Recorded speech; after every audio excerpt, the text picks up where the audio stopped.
Hello everybody, I'm Eternal Flame here, and welcome to episode 3 of What If Megumi Cursed Tsumiki to become a vengeful cursed spirit.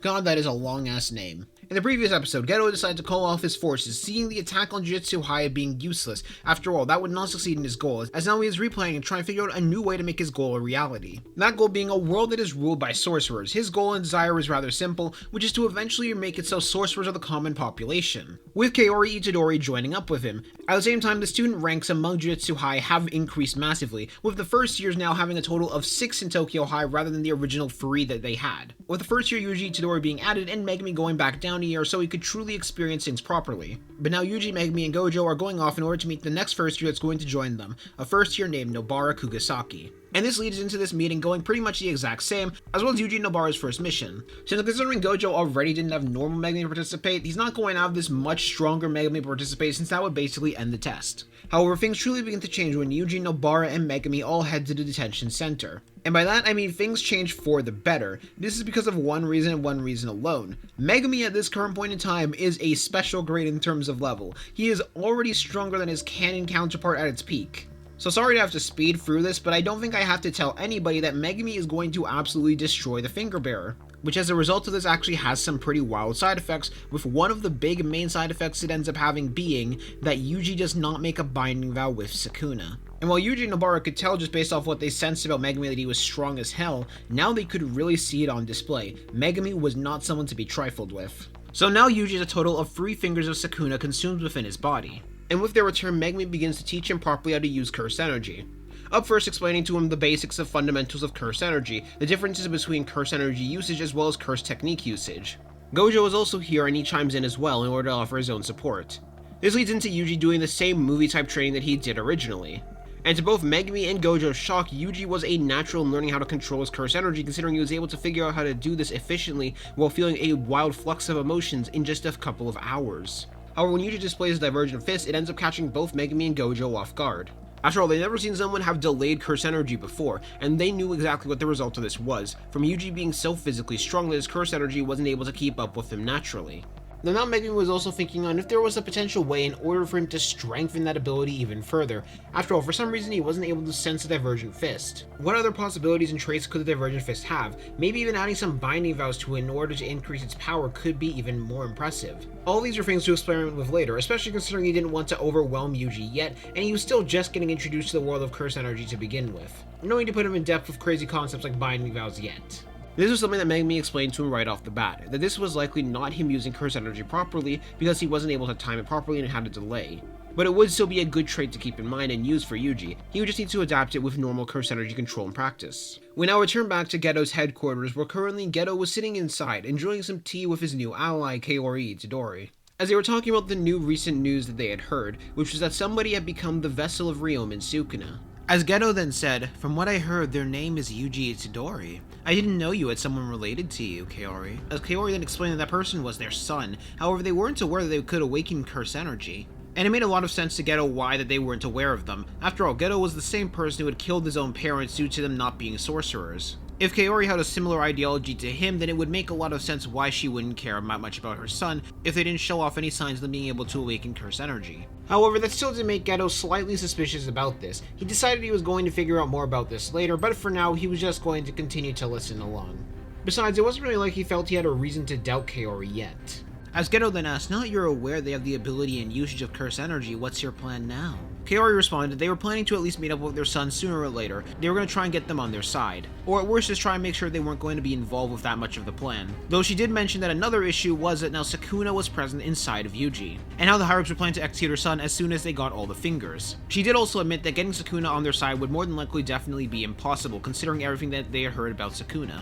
However, this also brought up another interesting possibility. From what they had seen, Sukuna's fingers were able to amplify cursed spirits. So if they were to collect some of Sukuna's fingers and then feed them to cursed spirits or get out of capture, he might be able to get a stronger arsenal. That'll require them making sure the Sukuna fingers would be removed. But now, most certainly, the sparks of ideas and experimentation in science were being sparked into both Geto and especially Kaori's head, on how they could potentially experiment around with Sukuna's fingers in order to make cursed spirits stronger in abundance. Though at the same time, Kaori wasn't too sure if it was possible for them to maintain that strength while removing that finger. Maybe it could be possible and then we just force the evolution of cursed spirits. Either way, it was something they definitely want to experiment with now.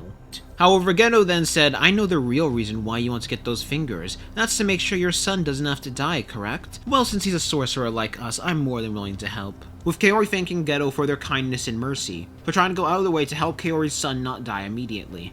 Recently, over the past year, Geto's faction had expanded magnificently, with them taking in even more people who didn't want to follow the higher-ups' commands. Furthermore, in 1 year alone, especially with Kaori's assistance, they had been able to increase the amount of cursed spirits that Geto had captured. Where originally Geto only had a total of 6,000 captured, now he had increased that number all the way to 12,000. But they weren't fully preparing for a war either. They just needed that extra firepower in case Jujutsu High ever decided to try and fight back and fire back against them. No, their plan was rather simple. That plan was to put people in Jujutsu Society in higher roles of power. But first they would need the power at their disposal in order to actually succeed in those goals. Once they had that power, they could slowly take out non-sorcerers and replace them with their own kind. Which meant their plan ultimately had 2 steps to it. The first part was to put Jujutsu Society in a higher state of power, and the second part was to slowly breed out the culture of non-sorcerers, and to slowly acclimate their own culture into the world. Or at least that was the plan that Geto had with Kaori's suggestions.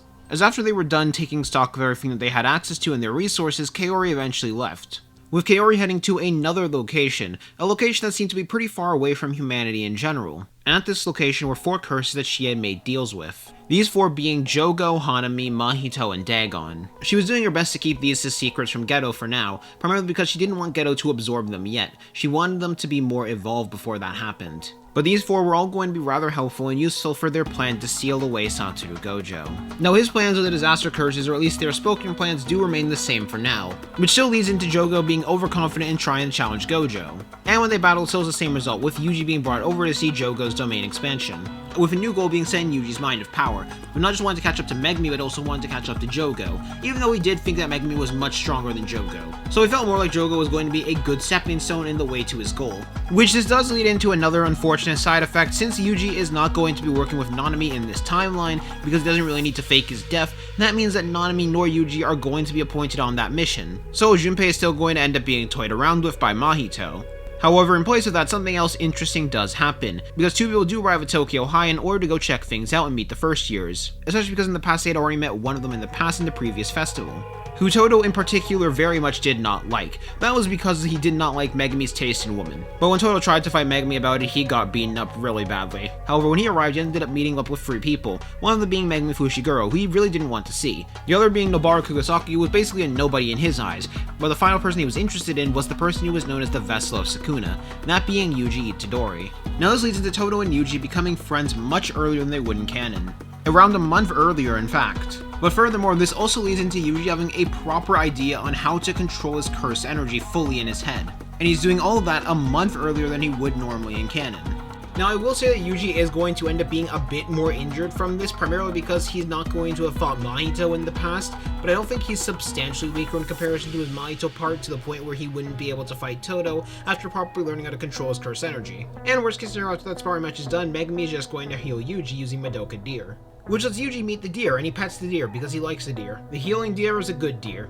Now Yuji is going to know how to do the Black Flash, but he is not going to perform it on Toudou, because I don't think Toudou would actually make Yuji perform the Black Flash on him, but rather tell him to keep him in mind and try and perform it when he's fighting against other opponents and other foes. This also leads into Nobara getting a substantial power amp too, primarily because she is going to be fighting and sparring against both Megumi and Yuji pretty often. Though Megumi is not going to be as often, because Megumi is pretty often swarmed with missions. Due to being one of the 4 special grades on the planet, he is pretty often sent out on missions. And with each of these sparring matches, they did have a very common result of Megumi having to fight both Yuji and Nobara at the same time. And even though Megumi was technically physically weaker than Yuji was, thanks to how much cursed energy that Megumi got from Tsumiki, he really didn't even need to use his 10 shadows against either of them, and cursed energy reinforcement was more than enough to handle them both. Megumi was a master of cursed energy. He had spent most of his life getting better and better with how to use it, while also trying to figure out more and more how to permanently remove vengeful cursed spirits from the world as a whole. So no wonder his reinforcement was completely top notch. a prodigy second to Satoru Gojo. However, each time they sparred, Megumi was noticing more and more that he had to hold back less and less how much reinforcement he was using.